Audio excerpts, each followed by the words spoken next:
आज हम टाकोस बनाने का एक बहुत ही सिंपल और आसान तरीका देखेंगे और इन टाकोस को बनाने के लिए जो भी सामग्री लगेगी ये ऑलमोस्ट सभी के घर में होती ही है। तो पहले इन टाकोस को बनाने के लिए हम इसका डो रेडी करेंगे और इस डो को बनाने के लिए मैंने लिया है 1 कप मैदा यानी कि ऑल पर्पस फ्लावर। इसी के साथ मैं इसमें ऐड कर रहा हूँ 1 कप गेहूं का आटा यानी कि व्हीट फ्लावर। आप चाहो तो इन टाकोस को सिर्फ और सिर्फ मैदा से भी बना सकते हो, या फिर अगर आप इसको हेल्दी तरीके से बनाना चाहते हो तो आप सिर्फ गेहूं के आटे का इस्तेमाल करोगे तो भी चलेगा। अब इसी में हमें ऐड करना है नमक। तो मैंने तकरीबन 1 बड़ी चम्मच नमक का इस्तेमाल किया हुआ है। आप अपने टेस्ट के अकॉर्डिंग नमक की मात्रा कम या ज्यादा कर सकते हो। फिर इसमें जाएगा 2 बड़ी चम्मच तेल। मैंने इसमें रिफाइंड ऑयल का इस्तेमाल किया हुआ है। आप किसी भी ऐसे तेल का इस्तेमाल मत करिएगा जिसका एक बहुत ही स्ट्रॉन्ग फ्लेवर हो। अब बस हमें इसमें थोड़ा थोड़ा पानी ऐड करते जाना है और इसका हम एक सॉफ्ट डो बनाएंगे। तो ज़रूरत के अनुसार आप इसमें थोड़ा थोड़ा पानी ऐड करते जाइए और इस डो को आपको अच्छे से गूंथना है। तो ये जो टाकोस की रेसिपी मैं आपके साथ शेयर कर रहा हूँ, इसको मैंने जितना सिंपल हो सके ना उतना सिंपल रखा हुआ है ताकि आपको इसको बनाने में ज़रा भी दिक्कत ना आए। जब ये डो इस प्रकार से एक बार जुड़ने लगे तब आपको इस डो को लगातार 2 से 3 मिनट के लिए मसलना है ताकि ये एकदम ही स्मूथ हो जाए। चलिए, अपना ये जो डो है ये रेडी हो चुका है। तो अब हमें इसको ढक कर इसको हम तकरीबन 10 से 15 मिनट के लिए रेस्ट करने देंगे और जब तक ये डो रेस्ट करता है तब तक हम बाकी की तैयारी करेंगे। तो अब एक पैन में आपको लेना है 2 से 3 बड़ी चम्मच तेल, और तेल जब अच्छे से गर्म हो जाए उसके बाद हमें इसमें ऐड करना है एक प्याज, और इस प्याज को मैंने लंबा लंबा कट कर लिया था। अब इस प्याज को हमें तब तक फ्राई करना है जब तक ये थोड़ा सा ब्राउन नहीं हो जाता। आप चाहो तो इसमें इस समय पर बिल्कुल थोड़ा सा नमक डाल सकते हो ताकि जो प्याज है ये फटाफट से ब्राउन हो जाए।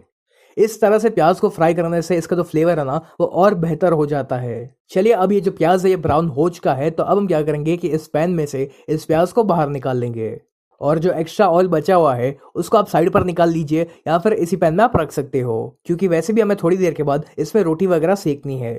अब आपको लेना है 4 से 5 उबले हुए आलू, और इन आलूओं को हमें पहले ग्रेट करना है। आलू को हम ग्रेट इसलिए कर रहे हैं ताकि इसमें आलू के कोई भी बड़े बड़े टुकड़े ना रह जाए। चलिए, मैंने सभी आलूओं को ग्रेट कर लिया है। तो अब जो प्याज को हमने फ्राई करके रखा हुआ था वो हमें इसमें ऐड करना है। अब इसी के साथ मैं इसमें ऐड कर रहा हूँ 1 बड़ी चम्मच चिली फ्लेक्स। यदि आपके पास चिली फ्लेक्स ना हो तो आप लाल मिर्च पाउडर का इस्तेमाल कर सकते हो, या फिर यदि आपको चिली फ्लेक्स घर पर बनानी है तो आप थोड़ी सी सूखी लाल मिर्च लीजिए और उनको मिक्सी में डाल के ग्राइंड कर लीजिए और आपकी जो चिली फ्लेक्स है वो रेडी हो जाएगी। चिली फ्लेक्स की मात्रा कितनी रखनी है ये आप अपने पसंद अनुसार कम या ज़्यादा कर सकते हो। अब इसी के साथ मैं इसमें ऐड कर रहा हूँ ½ छोटी चम्मच काले मिर्च पाउडर यानी कि ब्लैक पेपर पाउडर। फिर इसमें एक चटपटा टेस्ट लाने के लिए मैं इसमें ऐड कर रहा हूँ 1/4 छोटी चम्मच चाट मसाला। चाट मसाला की जगह पर आप इसमें थोड़ा सा नींबू का रस भी डाल सकते हो। फिर मैं इसमें ऐड कर रहा हूँ स्वाद अनुसार नमक। तो मैंने 1 छोटी चम्मच नमक का इस्तेमाल किया हुआ है। एक बात का ध्यान रखें कि आपको इसमें बहुत सारा नमक नहीं डालना है क्योंकि हमने इसमें चाट मसाले का भी इस्तेमाल किया हुआ है। अब सबसे आखिर में हम इसमें ऐड करेंगे थोड़ा सा कोरिएंडर यानी कि धनिया, और फिर इन सभी को हम एक बार मिक्स करेंगे। चलिए, अपना ये जो स्टफिंग है ये भी रेडी हो चुका है और हमारे डो को भी रेस्ट किए हुए तकरीबन 10 से 15 मिनट हो चुकी है। तो इस डो को हम वापस 1 मिनट के लिए मसलेंगे और फिर आपको क्या करना है कि इस डो को आपको 2 बराबर बराबर हिस्सों में डिवाइड करना है। और अब किसी भी एक फ्लैट सरफेस के ऊपर या फिर एक चकले के ऊपर आपको थोड़ा सा मैदा या फिर गेहूं का आटा छिड़कना है और इसके ऊपर इस डो को रख कर हमें इसे रोल करना है। अब एक चाकू की सहायता से हम इसको बराबर बराबर हिस्सों में डिवाइड करेंगे और इतने डो की क्वांटिटी में से आप तकरीबन 10 से 12 टाकोस बना पाओगे। अब इस डो को हाथों में रखकर आपको इसको एक गोल शेप देना है और फिर एक चकले के ऊपर आपको वापस थोड़ा सा मैदा या फिर गेहूं का आटा छिड़कना है और इसके ऊपर हम इस बॉल को रखेंगे और इसको हमें इस मैदा या फिर गेहूं के आटे में अच्छे से डस्ट करना है। फिर एक बेलन की सहायता से हम इसको बेलेंगे, लेकिन ध्यान रहे कि आपको इसको ना ही बहुत ज़्यादा मोटा बेलना है और ना ही बहुत ज़्यादा पतला बेलना है। तो जैसे कि आप देख रहे हो कि इसको मैंने बेल लिया है और इसकी थिकनेस मैंने इतनी रखी हुई है, और ठीक इसी प्रकार से आपको बाकी सारी रोटी को भी बनाकर रेडी करना है। जब सारी रोटी बनकर रेडी हो जाए तब हम उनको सेकेंगे। तो इनको सेकने के लिए आप तवा को एक बार अच्छे से गर्म कर लीजिए और फिर आपको इन रोटियों को हाई फ्लेम पर ही सेकना है। अभी फिलहाल आपको इस रोटी को पूरी तरीके से नहीं सेकना है, इनको बस हम कच्चा पक्का सेकेंगे क्योंकि इन रोटी को हम दूसरी बार भी सेकने वाले हैं। तो इसलिए इन रोटी को आप हाई फ्लेम पर इस तरह से पलट पलट कर फटाफट से सेक लीजिए और इनको आपको तब तक सेकना है जब तक इस रोटी के ऊपर हल्के से बबल्स नहीं आ जाते। जैसे कि आप देख पा रहे हो कि ये जो रोटी है ये कच्ची पक्की सेक चुकी है, तब हम इसको बाहर निकाल लेंगे और ठीक इसी प्रकार से आपको बाकी सारी रोटी को भी इसी तरह से कच्चा पक्का सेकना है। अब आपको क्या करना है कि इस रोटी के ऊपर आपको डालना है थोड़ा सा टोमेटो केचप। आप चाहो तो टोमेटो केचप की जगह पर रेड चिली सॉस या फिर शेजवान सॉस का भी इस्तेमाल कर सकते हो, या फिर अगर आपको मेयोनीज पसंद हो तो आप उसका भी इस्तेमाल करोगे तो भी चलेगा। अब इस टोमेटो केचप को हम इस रोटी के हर तरफ इवनली स्प्रेड करेंगे। अब जो आलू का हमारा स्टफिंग था उसको हमें इसकी एक साइड पर रखना है और इसको हम इवनली स्प्रेड कर लेते हैं। इस आलू के स्टफिंग को आपको रोटी की हर तरफ स्प्रेड नहीं करना है, इसको हम रोटी की सिर्फ एक तरफ ही स्प्रेड करेंगे। अब इस स्टफिंग के ऊपर हम ऐड करेंगे थोड़ा सा चीज़। तो मैंने मोज़रेला चीज़ का इस्तेमाल किया हुआ है, आप चाहो तो प्रोसेस चीज़ का भी इस्तेमाल कर सकते हो।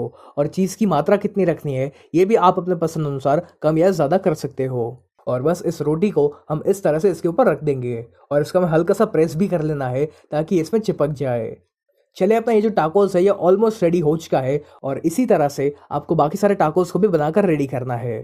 तो जब आपके घर पर गेस्ट वगैरह आ रहे हो तो आप इन टाकोस को इस तरह से रेडी रख सकते हो और बस फिर आपको एंड टाइम पर उसको सेकना है और सर्व करना है।